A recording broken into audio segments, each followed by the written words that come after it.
Welcome to the Hollywood in Toto podcast, the right take on entertainment. The HiT cast offers a weekly look at Hollywood from a conservative point of view. Sick of media bias infecting Hollywood headlines? Tired of stars insulting your views? HiT has your back. Now, here's your host, Christian Toto. Welcome to episode 90 of the Hollywood in Toto podcast, the right take on entertainment. This week we're speaking with Ann McElhinney, the producer of the powerful new film Gosnell. I heard Ann speak at a conservative convention a few years back, and I've been a fan ever since. But what she shares with the HiT cast about Hollywood's treatment of conservatives, man, it's going to leave you fuming. This week's show is sponsored by the Chelsea Handler School of Activism, teaching you how to tell homophobic jokes since 2017, and now with an open bar.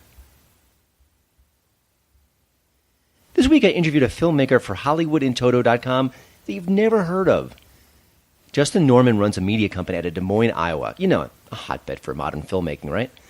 Well, it's what he created that drew my attention and his ideology. Norman's company, Shrieking Tree, made a fake commercial for a website called NaziMaker.com. It's for the leftist who just loves punching Nazis, but can't find enough of them. The clip mocks both Antifa and the left's obsession with ad hominem attacks against the right. Perfect.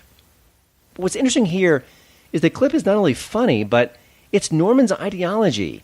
He's a left-of-center soul. But you know what? He's fed up with the darker elements of his side. Can't blame him. The video drew nearly 500,000 viewers in a pretty short time on Twitter. It struck a nerve, clearly. You know, it's a tiny sample I've been saying for so long. The culture is absolutely starved for right-of-center humor, even if it comes from a liberal. An honest liberal, to be clear. Norman isn't a fan of conservatism, especially those who call their own cucks and snowflakes and other things like that. But he's also an honest broker of comedy, and he sees what's wrong with his own side. And he says one of the problems that's happening now is that both sides, the left and the right, have a hard time critiquing their team. Well, he's right, and we need more of that. The powers that be in Hollywood refuse to give a voice to conservatives in the late-night space. I'm just shocked by this. They're leaving tons of money on the table by not having one right-of-center late-night show. But that's how it's going to go, and I think there's going to be more people adding to the late-night scene, and I'm sure they'll hail from the left. So it looks like indie filmmakers like Justin Norman may have to fill the void. You know, I give Norman a ton of credit for this, because he's doing things that a lot of shows like Saturday Night Live and Stephen Colbert's Late Show, they just won't do. They won't poke their own side. He did it, and he did it hard. You're listening to the Hollywood in Toto podcast, the right take on entertainment. Here's the HiT tweet of the week.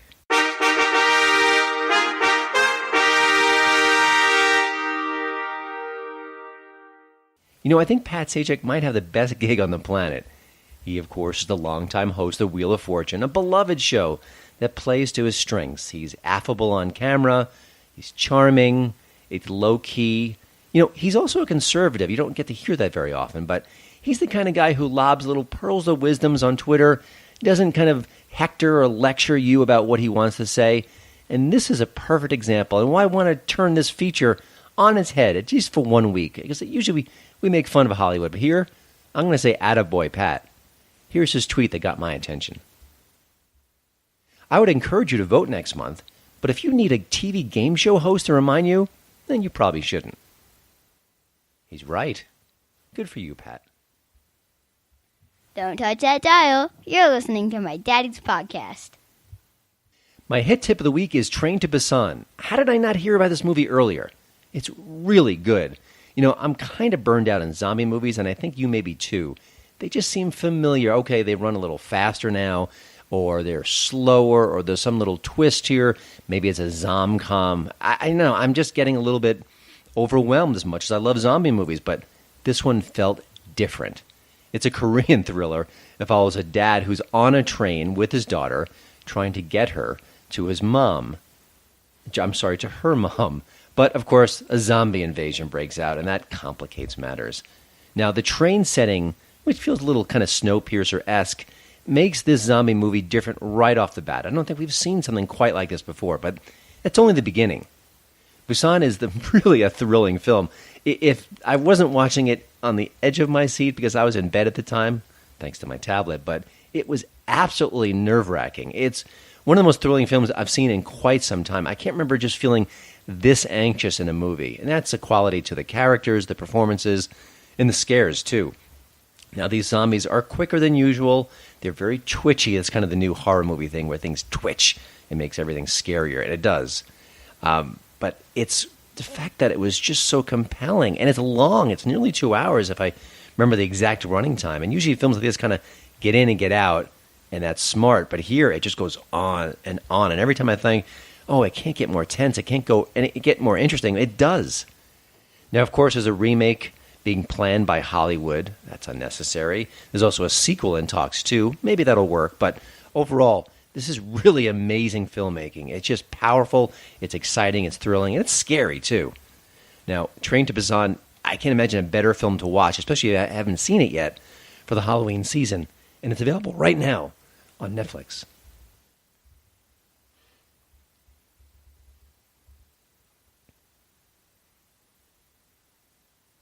Now, let's get to this week's HitCast interview.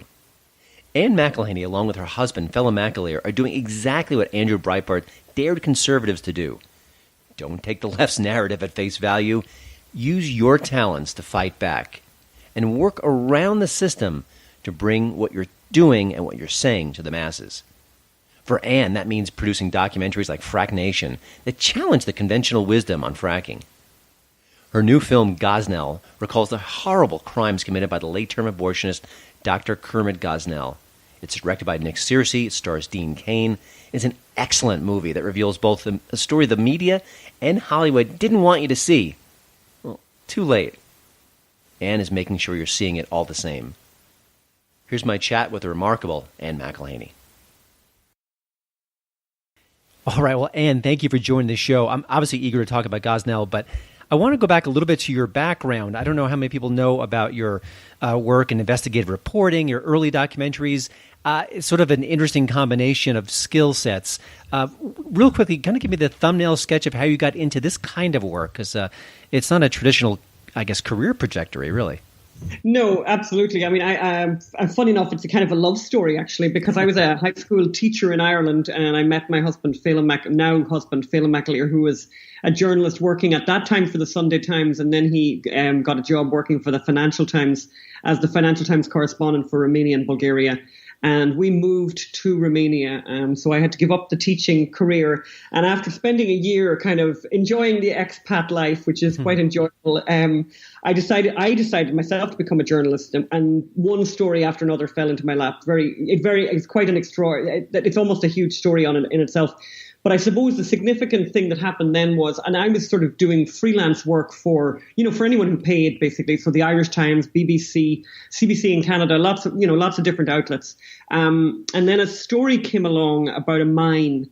So there was a gold mine that was going to open in Transylvania, and Greenpeace and all those good folk were going nuts about this gold mine.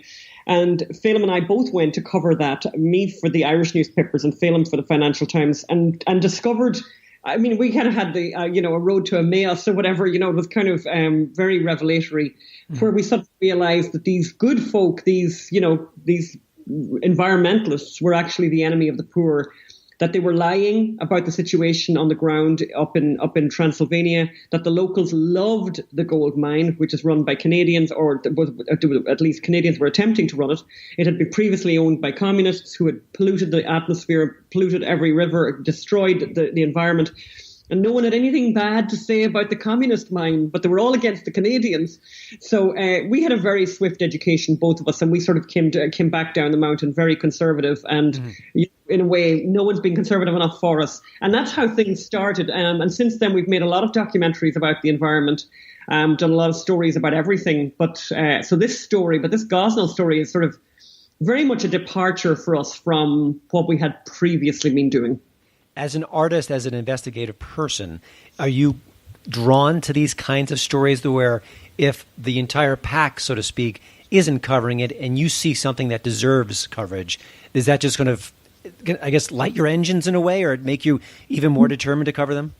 Yeah, I think that's fair. I think that's a fair way. And also stories, that are either, not being reported or misreported. So in the case of the mine, the Transylvanian mine, all the newspapers, everyone had been there. It was a huge story. CNN were there, BBC, everyone was there, and everyone reported what Greenpeace said. And the Greenpeace activists were outsiders. And the locals had a very different story to tell, which no one reported on. So we I think our niche in this life is to tell stories, to do journalism, and tell stories nobody else wants to tell. I mean, there was no big rush to cover the Gosnell story in the detail that we did. And you know what? It's a privilege to have gotten to do it. Yeah, and I, funny enough, we're not going to be short of material because there's a problem now with the media where there are certain stories that the mainstream media have decided they won't cover, because it doesn't fit a narrative. And that certainly is, I think that's the niche that we kind of occupy. If you think about Phelan's play Ferguson, which basically was all based on the verbatim transcripts of what happened at the grand jury in Ferguson, Missouri. And nobody knows, people know a story about Ferguson, but it's not true. The hands up, don't shoot never happened. It never happened. So it's kind of exciting in a way, where we're at, because we're getting to tell these stories that are either, as I said, either unreported, completely unreported, or if they are reported inaccurately. So it's that's kind of where how we got to here, and it's that's what we do. I think if you were doing these kinds of films, these kind of stories 25, 30 years ago, you might be out of luck because the creative tools weren't there, the social media, the crowdfunding, a lot of what you work with just didn't exist. I mean, I think in a way you're blazing the trail. Is it getting easier to tell the stories you want to tell, or are there always new challenges that kind of rise up when the old challenges kind of fall by the wayside? I think, it's I mean, obviously, we think about our friend Andrew Breitbart, I mean, he talked, he was the one who kind of was a trailblazer in the sense of recognizing the power of the internet and the power of the internet for people telling, right of center stories and getting those stories out there and kind of completely bypassing these, gatekeepers, the traditional gatekeepers like the New York Times, who could break you if you were dependent on them. You would be broken. You would have, I'd be out of a living. But we have bypassed them through social media, but then, as you say, there's these new challenges, and we find, I don't know if you saw the story today, but we were using advertising, had a company working for us, helping us to put advertising through Facebook, and Facebook banned our ads. And it's really funny when you look at the ads they banned. They're so innocuous. They're nothing. So they're so benign. I mean, it's ridiculous. So yeah, they're out to get us. But you know what? We're pretty clever at getting around the system. I mean, no one was going to finance this film. We wouldn't. We tried, all the traditional methods of making this film, which obviously has a huge public interest, component. And, nobody was having us, and then we bypassed that by going on crowdfunding. But again, with the crowdfunding, we initially went to Kickstarter, where we had raised hundreds of thousands of dollars in the past and had a good experience. And they wouldn't have us, they wouldn't have us. They wouldn't allow us to describe what Gosnell did. So they said that their community guidelines would be offended by talking about scissors and stabbing babies. And I was like, well, I don't know what you're meant to say about someone who stabbed babies to death. How do you leave that out? And so we said, you know what, we didn't want to be part of any community that didn't have truth as their fundamental value. So then we went to Indiegogo, and 30,000 people turned up and funded this film to the tune of $2.3 million. But our trouble wasn't over them either, because we made the film, we sent it out, we found an agent, a traditional agent, a really good guy, saw the film. He said, you're going to have no problem. This, first of all, you've got a proof of concept with the 30,000 people. We know you're going to have no problems getting this out there. And, we all got a swift education, but nobody as much as him. And he had sold hundreds of millions of dollars of movies over his career. And he said he never, ever experienced anything like it before, where, repeatedly people said to him, oh my God, this is amazing. What an extraordinary film. Yeah, not for us. Not for us. And so we just have to, It's a kind of a dance, really. I mean, we're constantly dancing around obstacles that are being thrown at us. But, thanks be to God, we are here 4 years later, by the way, longer than any of us hoped it would have taken with the film opening on Friday, but still, as I say, the news every day there's something else happening to us. NPR wouldn't take our advertisement money. Who are these people, but it's been quite an education. Yeah, I actually just checked RottenTomatoes.com, which is a massive movie site, and I clicked on the button where it lists all the upcoming movies for this particular weekend when Gosnell is opening. Your movie's not listed, so it does have a page within Rotten Tomatoes, but it's not listed as one of the films coming out this weekend, even though it is. So just another thing to think about. Yeah, okay. I need to check up on that one. Okay. You've been screening this film a lot, preview audiences. I'm kind of curious. I know there's certain reactions you'll get. I mean, you can go talk about that for days. But what's been surprising about the reactions you've heard, either the types of people responding or the kinds of responses you've had?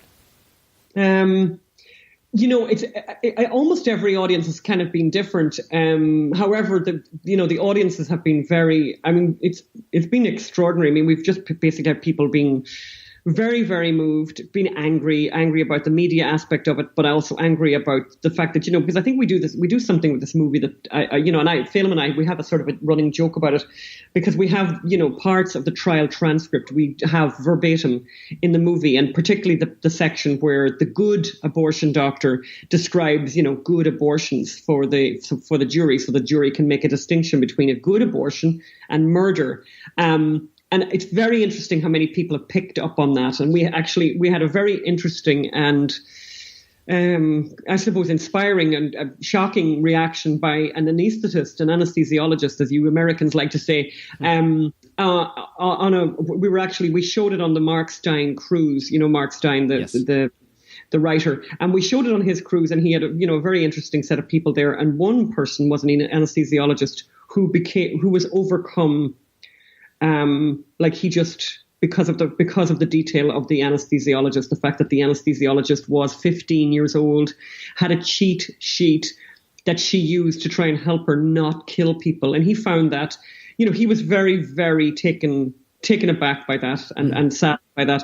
But I think what's been interesting for me is that audiences, everyone finds whatever it is that they've come for in a way in the movie. Some people are, very upset because it's touched them, touched a story of their own. But also just, I think a lot of people are focused on the life and death of baby boy A, who kind of, who kind of reduces this massive abortion story of 60 million dead children down to one and makes it somehow accessible for people that this happened. But every audience I have found, I've been so interested, actually. I've loved going around the country showing it, because I've had people, we could stay all night talking with people who have so much to say after seeing the film, but they're so grateful. I mean, people are really grateful. And everyone says that one thing that everyone does say is that they think it's a game changer. Very interesting. I saw it. I thought it was terrific, and I'm not surprised by that. We're talking with Ann McElhinney, producer and co-screenwriter of the new movie Gosnell, out in theaters October 12th. I think the one scene that you mentioned, and I believe, was that Jeannie Turner? Did I have the correct? Yeah. Yes, absolutely. Who people will remember from Northern Exposure. Right. Beautiful Jeanine, yes. It's a gut-wrenching scene, and like you said, it describes a lawful, legal, acceptable, quote unquote, abortion. When you're making a scene like that, I think it could go. Boy, it can get too dramatic. I thought the tone was almost clinical, and I thought that was to me as a viewer, it seemed like the best approach. But was that the kind of scene that took a lot of discussion before it happened? Like, was a lot of wrestling, kind of how to make this on the screen? Because it seemed like a critical moment, and it seemed like it could go wrong in about a half a dozen ways. Yeah, no, I mean, it was a very important scene for Phelim and I. It was sort of nearly the reason why we made the film in the first place, because when we read that in the trial transcripts, we thought this was kind of a gift.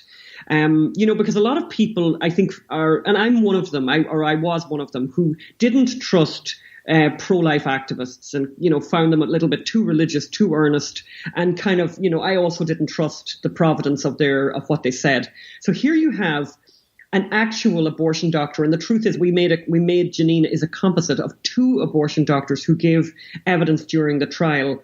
And we just thought, when we read it, we thought, you know what, we have to put this in the movie. We have to put this in the movie because we believe that this has never been done before in a movie anywhere, where you have abortion described. You know, as you say, and I really liked you saying that, it's cold, it's clinical, it's exactly how it was done during the trial. You know, and you know, you can see as you watch it, you know, the abortion doctor getting more and more uncomfortable. There's a nice detail about that I'd love to share with you, actually. Sure. At the very beginning of that, and it's exactly what happened in the court. The abortion doctor, one of the abortion doctors, was asked, by way of proving, you know, her competence, well, how many abortions have you done in your career? The answer in the court, the actual answer, was 40,000. 40,000. What we did for the movie was we changed it. We changed it to 30,000 because we actually were concerned about people's suspension of disbelief. We thought people are just going to immediately be turned off and think, well, that's not even possible. So we actually downplayed it because we just thought people are going to stop believing us. But the truth is that the actual abortion doctor said 40,000. And then, as you say, went into this kind of clinical, cold way of describing how an abortion is done. And it's very interesting because it's, I've made this point with people in Ireland also that, you know, there was obviously a referendum in Ireland to introduce abortion, and it was over, you know, a huge majority, 2/3 of the people in Ireland voted to have abortion. And I said to somebody recently, I think they did that because I think they didn't know what they were voting for. And during all of the debates in Ireland, no one ever described an abortion. And I'm thinking that's a piece that's missing. Why not describe it? Why don't you know? Let's just know what it is, because if it's a good thing, then sure, that's fine. But let's know what it is. Let's know what it is that you're doing. And I think that I really feel, Phil and I both felt very strongly that needed to be in the script, that was incredibly important. And as you say, I think it's a very central moment where suddenly people are confronted with this very, very arbitrary distinction between murder and what is done every day legally in America. Yeah, that's a great point. The creative team behind your movie is like a who's who of conservative Hollywood, and I know that's a fairly small community. What if the film is a success and people come out and see it and week after week and they spread the news? What could this mean to fellow conservatives in Hollywood who are either hiding their ideology or maybe they have stories they want to tell, and up until now they've been too fearful of even telling them? I mean, can this light the way for them to kind of go around the system like you have, or is it much more complicated than that? No, I actually think that's a really good point, and I'd like to think that we could inspire people. I mean, I do think a lot is riding on this exactly in the way that you framed it. You know, this town, I mean, it's full of conservatives. They're all over the place, hiding in plain sight. You know, I mean, I know, and I'm not going to name names, but because they don't want their names named. I mean, I know editors and grips. I know cameramen. I know, actors who just want to keep quiet and want to work. And I think one of the things the conservative movement, we're really missing. We're not in the marketplace of entertainment. We're really not there, with very, very few exceptions. You know, like South Park, which obviously is libertarian and is really quite out there in terms of the politics. But in general, we're not in that marketplace, and we should be. And I would like to think, I mean, I certainly, Phelim and I would like to do this all over again with other movies. That we even have a screenplay for another movie, and we'd love to do it again. But we need to see people turn out in large numbers for this kind of content. But from the get-go, we had sort of thought, you know what, this is a true story. We don't need to embellish it. We don't need to change anything. We just need to tell it because it's very, very powerful, and there's a reason why so many people have tried to prevent us getting to tell it because of what it can do to people, how it can change people, how it can really affect them. You touched on a subject what I've been writing about for years. It seems like the mainstream press about once a year will write a story about, hey, conservatives are scared to death in Hollywood. They don't announce what they are. They fear for their jobs. And then there's a kind of a collective shrug and people move on. Just to kind of hammer home the point, are there other stories that you can share? You can even strip out the name, obviously, if you want to protect someone, of people being either ostracized or getting work turned down. I mean, I've reported on some situations, but you're more plugged in than I am. Anything else that you can kind of share? Because I just can't shout this enough.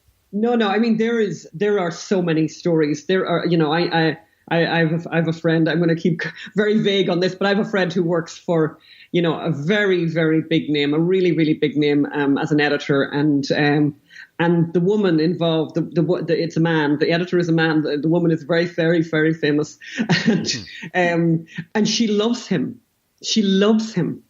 And he doesn't, obviously she doesn't know who he is actually, and he has worked with her very closely for a really long time, and she really loves him, and they're very close in a way, inverted commas, and he was there. He was with her working on a project for her, a very big project that went on for a long time, and he was working on that project when the election happened, and all the other people working in the same situation on a big project, they all started coming in wearing black armbands and crying and holding each other and consoling each other. And the one story he told me, I just love it. It's so great. He said one of them came in, completely distraught, and said, "The only thing I could think of doing, the only thing, I gave $500 to Planned Parenthood." Oh my goodness. And there's a story. If she knew who he was, he'd be gone in the morning. Yeah. But there's loads of people like that. I know loads of people like that who just keep their mouths shut and say nothing. And I know people who didn't keep their mouths shut, and things went very badly for them. I know a makeup artist who worked on huge shows. And was very close, because those, makeup artists, you spend an awful lot of time with the actors, with the talent, and you develop a relationship because these shows go on for years. So like your family, and people go to each other's birthday parties, and they have, Christmas drinks and whatever. They become a very bonded group. And I know this one woman, and she's given up the business actually, which is a real shame. She's left the country actually, but she. She was constantly, the cast were constantly saying, "Why don't you tell us? Why do you always leave when we start talking about politics?" They forced her one day to kind of say what she, and she said, "Look, I just don't think the way you guys, I don't agree with that," or whatever. And they dropped her. Wow. Like they dropped her, like ceremoniously. She was gone. And she had when she turned up for other interviews, and this is a woman who has a long, long history of working on those big shows. So it's not like, she's very qualified. Obviously, she's really good at what she does. And she couldn't get a job anywhere. And she heard back that basically the word had gone out, that she liked Trump, basically. And that was it. But and obviously everybody knows what happened, with Roseanne, which was completely unfair, completely over the top. But I mean, if everyone was to scrutinize what all these people are saying about anything on a given day, this is nonsense that they would select this, selectively, choose this moment or whatever. It's extremely unfair.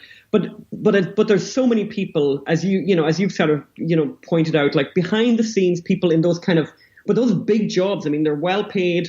There's writers, and it's kind of awful, to think, that you have these people all over this town who are working in environments where, like, really, actually, they're working in hostile environments where they are not allowed to have an opinion that doesn't, to have an opinion, because if they did, they would lose a job. And these people have the children, the families, they've got mortgages, so they have to keep their mouths shut. So I would love if we were, I would love if, if we inspired people to do more. And I would love if conservative donors, by the way, would, decide to spend more money on this kind of thing, because not everything is about a white paper, and not everything is about a political speech.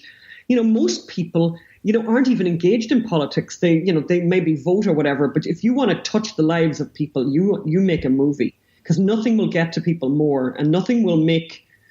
A story is what melts hearts and changes people's minds about things. A story, not necessarily a very, very well written, philosophical tome, because people are tired and they work hard all day, and they come home and they sit up, maybe if they're lucky, open a beer and watch some TV, and they're getting nothing but liberal, left stuff pushed at them constantly on that TV, and we're not really there very much. And our ideas aren't there. I just real quickly, I'm a film critic, so most of the movies I see, by the time I hit my car in the parking lot, I've forgotten what I've seen, and yet you're screening a movie where people can't stop talking about it. So I think that speaks volumes.